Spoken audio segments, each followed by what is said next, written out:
پچھلے ویک میں ایک کرنٹ افیئر کے طور پر ایک بڑا انسانیت سوز واقعہ ہوا پتوکی کے اندر،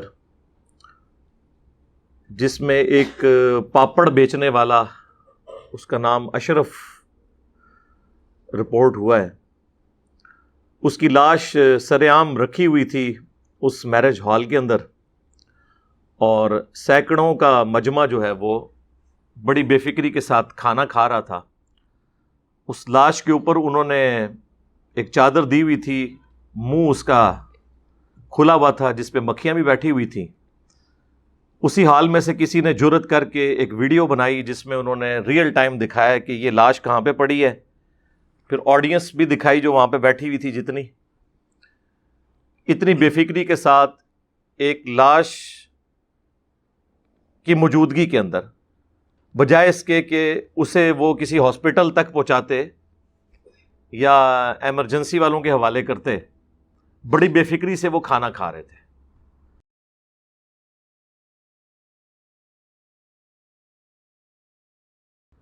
تو یہ اتنا دردناک واقعہ ہے کہ جس نے درد دل رکھنے والے لوگوں کو ہلا کے رکھ دیا۔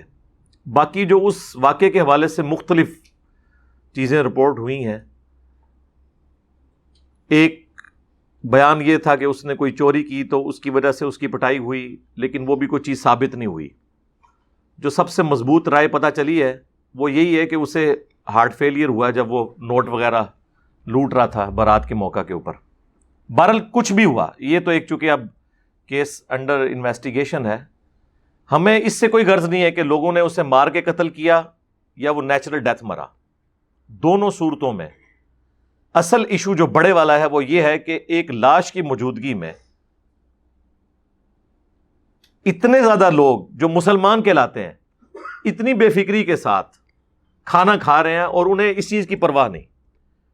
کیا ہمارے عموماً گھروں میں بھی ایسا ہوتا ہے کہ لاش پڑی ہوئی ہو، لوگ تو کتنے کتنے دن کھانا کھانا ہی بھول جاتے ہیں؟ اتنی بے حسی، اور وہ بھی زمین کے اوپر۔ کسی نے کوئی ایک صوفہ یا کوئی ایک چارپائی بھی ارینج نہیں کی کہ اس کے اوپر ایک احترام سے ایک انسان کی لاش کو رکھے۔ مسلمان تھا، کافر بھی ہوتا، تب بھی ایک لاش کی تو حرمت ہے۔ ہر انسان نے مرنا ہے، کل نفس ذائقۃ الموت، ہر جان نے موت کا مزہ چکھنا ہے۔ وَنَبْلُوكُمْ بِالشَّرِّ وَالْخَيْرِ فِتْنَةً، اور ہم تمہیں آزماتے ہیں شر اور خیر کے ذریعے۔ ایک فتنہ ہے، ظاہر ہے آزمائش ہے۔ وَإِلَيْنَا تُرْجَعُونَ، اور تمہیں مر کے ہماری ہی طرف لوٹ کر آنا ہے۔ یہ سورۃ الانبیاء میں اللہ تعالیٰ نے ایک کیٹاگوریکلی ایک یونیورسل ٹروتھ بیان کی ہے۔ جب ہر جان کو مرنا ہے تو اسے اپنی اگر موت یاد ہوگی تو وہ چلے اپنی لاش تصور نہیں کر سکتا، اپنے کسی قریبی رشتہ دار کی تو لاش کو تصور کر سکتا ہے کہ اس جگہ پر رکھی ہو۔ اسلام میں تو یعنی زندہ کی حرمت تو بہت بڑے لیول کی ہے، وہ تو ہم اکثر ڈسکس کرتے رہتے ہیں۔ مردہ لاش کی بھی اتنی حرمت ہے، چاہے وہ کسی کافر کی کیوں نہ ہو۔ صحیح بخاری اور صحیح مسلم کی متفق علیہ حدیث ہے، عبد الرحمن تابعی کہتے ہیں کہ ہم قادسیہ میں تھے جب پرشین امپائر گری اور مسلمانوں کے قبضے میں آگے وہ سارے علاقے، تو وہ کہتے ہیں کہ ہمارے اندر اس وقت دو سینئر اصحاب، ان میں سے ایک تو بدری صحابی ہیں، سہل ابن حنیف رضی اللہ تعالیٰ عنہ، وہ موجود تھے۔ یہ وہی تھے کہ جن کو حضرت معاویہ رضی اللہ تعالیٰ عنہ کو معزول کر کے مولا علی نے گورنر شام لگایا تھا، سہل ابن حنیف۔ لیکن یہ جو واقعہ ڈسکس ہو رہا ہے یہ حضرت عمر کے دور کا ہے۔ اور قیس ابن سعد رضی اللہ عنہما وعلیہم السلام، وہ کہتے ہیں اتنے میں ایک شخص کا جنازہ گزرا جو کہ ذمی تھا، ٹیکس پیئر تھا، کافر تھا۔ تو وہ دونوں اصحاب جو ہے نا کھڑے ہو گئے اس جنازے کو دیکھ کے۔ تو جب جنازہ آگے چلا گیا تو باقی لوگوں نے پوچھا کہ یہ تو ایک کافر کا جنازہ تھا، آپ اس کی لاش کی رسپیکٹ میں کیوں کھڑے ہوئے ہیں؟ تو ان دونوں نے فرمایا کہ ایک دفعہ ہم نبی صلی اللہ علیہ وآلہ وسلم کے ساتھ تھے، آپ کے سامنے ایک یہودی کا جنازہ گزرا اور نبی علیہ السلام بھی اس طرح کھڑے ہو گئے. ہم نے بھی حضور سے یہی سوال کیا تو آپ نے فرمایا کہ وہ نفس اور جان تو تھی نہ مرنے والی، انسان تو تھا نا. آپ ویسے کہتے رہے کہ جی فلاں جو ہے وہ کتے سے بھی بدتر ہو گیا اگر ہمارا فرقہ چھوڑ گیا، لیکن نبی علیہ السلام نے ایک یہودی کی لاش کو یہ پروٹوکول دیا ہے کہ جب تک وہ لاش سامنے سے گزر رہی تھی نبی علیہ السلام کھڑے ہو گئے. یہ امت کے لیے ایک درس تھا. ویسے تو ہمیں بتایا جاتا ہے جی، وہ صحیح مسلم کے اندر حدیث ہے کہ جو شخص کسی قبر پر بیٹھ جائے تو نبی صلی اللہ علیہ وآلہ وسلم نے فرمایا اس سے بہتر ہے کہ وہ انگاروں پر بیٹھے اور وہ انگارے اس کے کپڑوں اور کھال کو بھی جلا دینا. وہ تکلیف جو ہے نا وہ کم ہے اس کی نسبت کسی قبر پہ بیٹھنے کا عذاب زیادہ ہونے والا ہے. حالانکہ قبر پہ بیٹھنے سے اس مردے کو کیا ہونا ہے، وہ تو نیچے دفن ہے. اتنا پروٹوکول ہے ایک لاش کا جو قبر کے اندر رکھی ہوئی ہے. جامعہ ترمذی اور سنن ابن ماجہ کے اندر حدیث ہے کہ ایک مسلمان کی حرمت اور عزت جو ہے وہ کعبے سے بھی بڑھ کر ہے. مجھے بتائیں اگر کعبے کی اینٹ سے اینٹ بجائی جا رہی ہو، وہاں کھڑے ہو کر کوئی لنچ کر سکتا ہے اس طرح ٹیبل لگا کے؟ کوئی مسلمان گیا گزرا ہو جتنا مرضی، یا وہ کعبے کی حرمت کی حفاظت کی کوشش کرے گا؟ کھانا پینا ہی بھول جائے گا اسے. اور کعبے سے بڑھ کر جس کی حرمت تھی اس کی لاش رکھی ہوئی ہے اور یہ لوگ کھانا پینا کر رہے ہیں بالکل بے فکری کے ساتھ. میں آپ کو کمپیریزن بتا رہا ہوں. اسی لیے دیکھیں نبی علیہ السلام نے بڑی سمجھداری کے ساتھ وہ خطبہ دیا تھا، یوم النحر کا خطبہ، جو حجۃ الوداع یوم عرفہ سے اگلے دن قربانی کا دن آیا. اس کا خطبہ بخاری اور مسلم میں ہے، کافی ڈیٹیلڈ خطبہ ہے.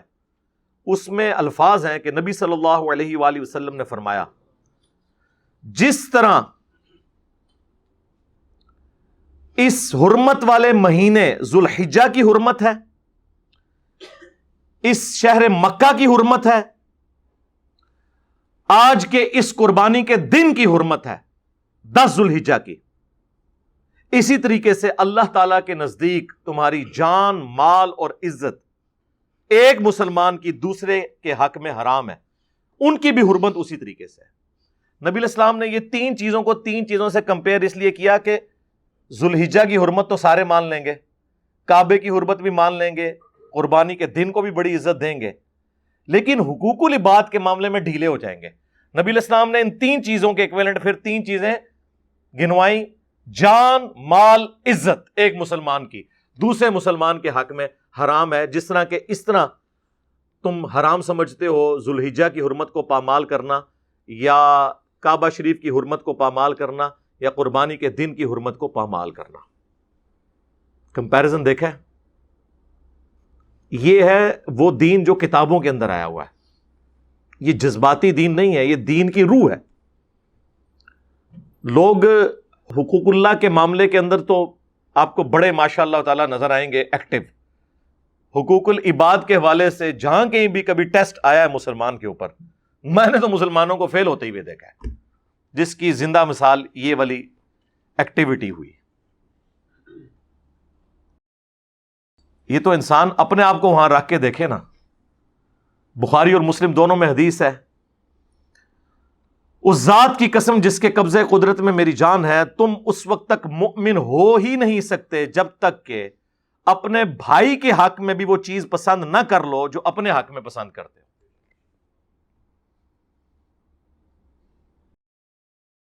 اور بخاری اور مسلم دونوں میں حدیث ہے کہ نبی صلی اللہ علیہ وآلہ وسلم نے فرمایا کہ تم اہل ایمان کو آپس میں محبت، معاونت اور رحمت اور شفقت کے اندر ایک جسم کی مانند پاؤ گے کہ جسم کے ایک حصے کو تکلیف ہو تو پورا جسم اس تکلیف کو محسوس کرتا ہے. اور اس کا کلائمیکس صحیح مسلم کی وہ حدیث ہے کہ اگر آنکھ میں تکلیف ہوتی ہے یا سر میں درد ہوتا ہے تو پورا جسم پوری رات کاٹ کے گزارتا ہے، کیونکہ مسلمان ایک جسم کی مانند ہے. یعنی نبی علیہ السلام نے کس لیول تک جا کے سمجھایا. پھر بخاری اور مسلم میں ایک اور حدیث ہے کہ نبی صلی اللہ علیہ وآلہ وسلم نے فرمایا کہ جو شخص مخلوق پر رحم نہیں کرتا اللہ بھی اس پر رحم نہیں کرتا. جی اب مجھے بتائیں ان ساری احادیث کو سامنے رکھ کے ذرا وہ سینکڑوں مسلمانوں کا ایٹیچیوڈ دیکھیں جو انہوں نے اس شادی ہال کے اندر ایک لاش کی موجودگی کے اندر اتنی بے فکری کے ساتھ اپنی ایکٹیویٹیز پرفارم کی ہیں.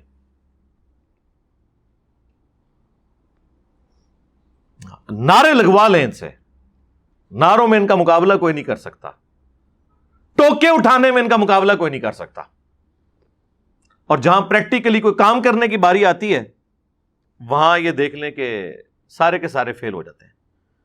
خیر وہ ویڈیو اگر عام نہ ہوتی تو نہ ہماری پولیس نے نہ ہماری ایجنسیز نے جاگنا تھا.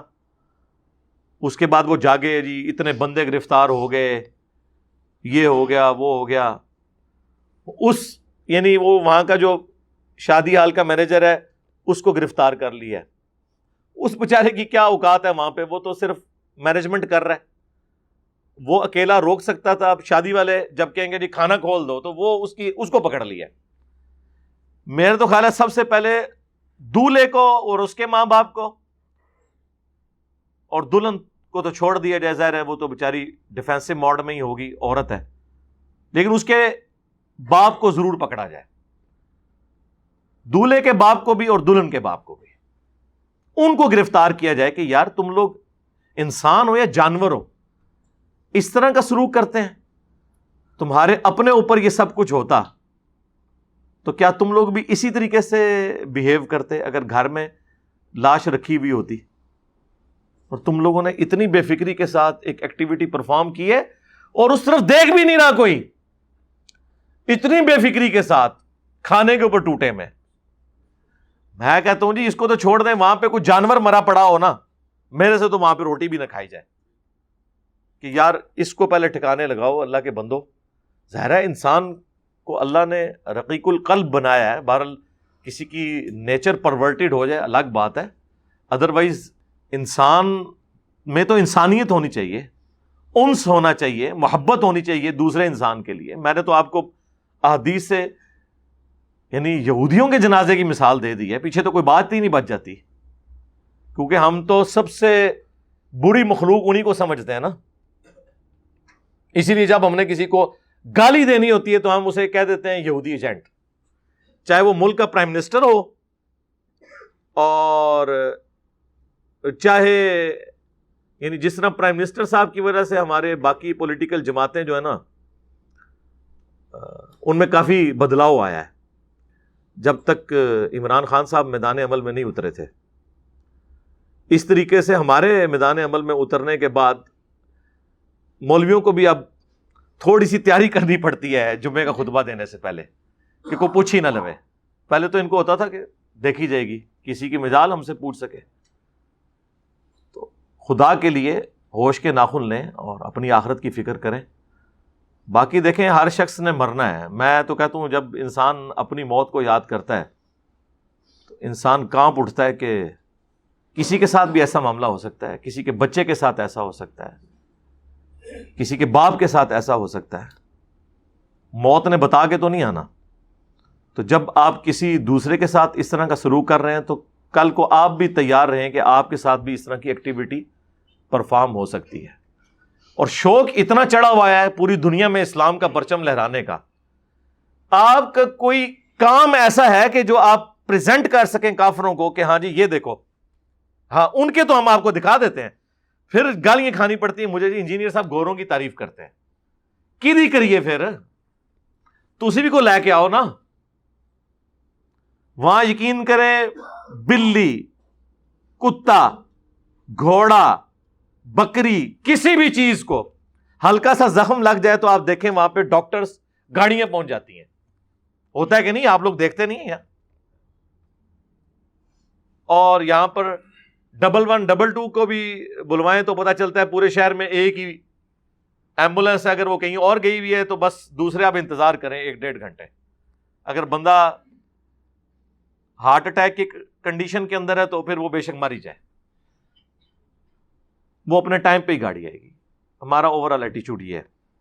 ہم دعا ہی کر سکتے ہیں جی اس طرح کی صورتحال کے اندر کہ اللہ تعالیٰ اس مرنے والے کی مغفرت کرے اور اس کے لواحقین کو صبر عطا کرے، اس صبر پر اجر عطا فرمائے، اور وہاں پہ جتنے لوگ موجود تھے انہیں تو بالخصوص اور باقی پوری انسانیت کو بالعموم اس واقعے سے عبرت حاصل کرنے کی توفیق عطا فرمائے اور آئندہ کے لیے اپنی اصلاح کرنے کی توفیق عطا فرمائے. صلو علی محمد و آل محمد، اللہم صلی علی محمد وعلی آل محمد و اصحاب محمد اجمعین الی یوم الدین، آمین.